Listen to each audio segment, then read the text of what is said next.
Hi guys, kamusta? It's me again, Alex Girella. Long time no see, pero welcome back to my channel. So today we're going to make a creamy mushroom soup with Campbells. Sobrang dali lang naman itong lutuin. Meron din naman siyang instruction dito sa bandang likod ng can. Pero today we're going to transform it or we're going to make it more special by adding few additional ingredients lang naman na available din naman sa mga bahay natin. So tara, let's go cooking! So guys, aside sa Campbell's condensed cream of mushroom soup, ito yung iba pang ingredients na kailangan natin to make our mushroom soup more special. We have here onion, 3 cloves lang ng onion guys. Sibuyas na hilaw or spring onion, kasi merong available sa ref guys eh. Maliit na lang siya na tangkay, so isasali ko na.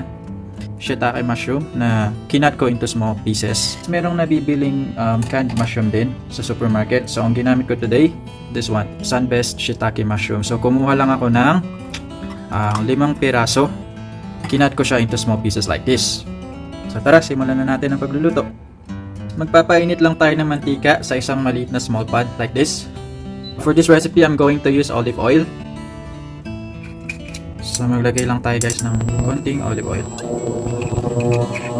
Mushroom, kasi mas matagal siyang maluto kaysa sa garlic. Process na din itong shiitake mushroom na to guys. So sabit lang din natin siya lulutuin.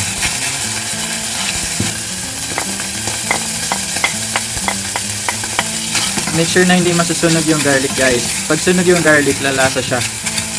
Add na natin itong konting sibuyas na hilaw, or pwede rin kayo maglagay ng shallot guys. Hindi kasi ceramic yung lutuan ko guys, so dumidikit yung ingredients. Pero syempre, mas maganda kung gagamit kayo ng ceramic na lutuan. Pwede na natin ilagay yung 1 can nitong Campbell condensed cream of mushroom.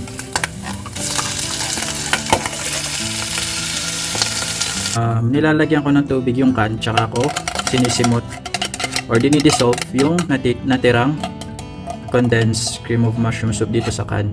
Simutin lang natin guys yung can. May buo-buo siyang ganito. So i-dissolve lang natin siya by continuously stirring this. So, ginaganito ko siya guys para madali siyang madurog.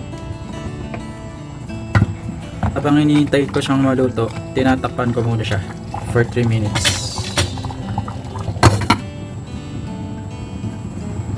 Luto na to guys, so pwede na natin siyang ilipat sa bowls. This will make 2 to 3 servings.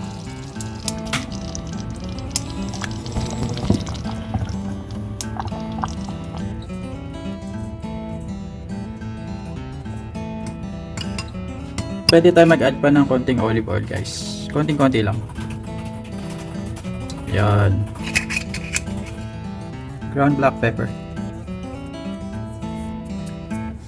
So guys, ito na siya. Tingnan natin.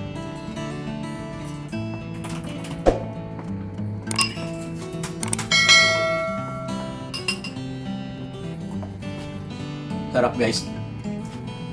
Sobrang malasa yung garlic tsaka yung shiitake mushroom. So this is definitely better than KFC. Na sobrang mura pa. So guys, I hope you learned something and you enjoyed this video. Please don't forget to like this video and subscribe.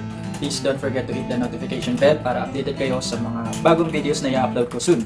Thank you guys. See you next time.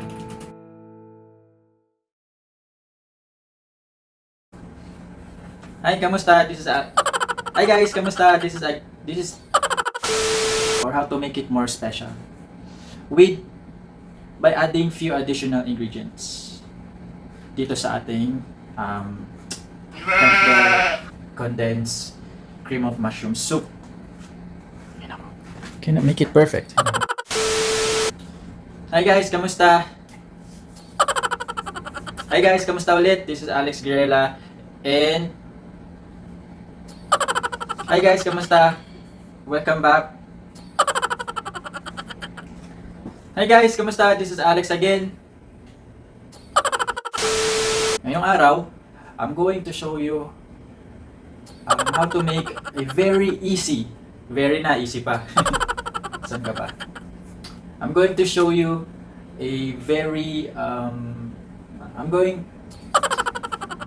So ngayong araw magluluto tayo ng sobrang daling cream of mushroom soup. Ngayong araw ay magluluto tayo ng sobrang creamy, sobrang pero today we're going to transform it, or I'm going to show you how to spice up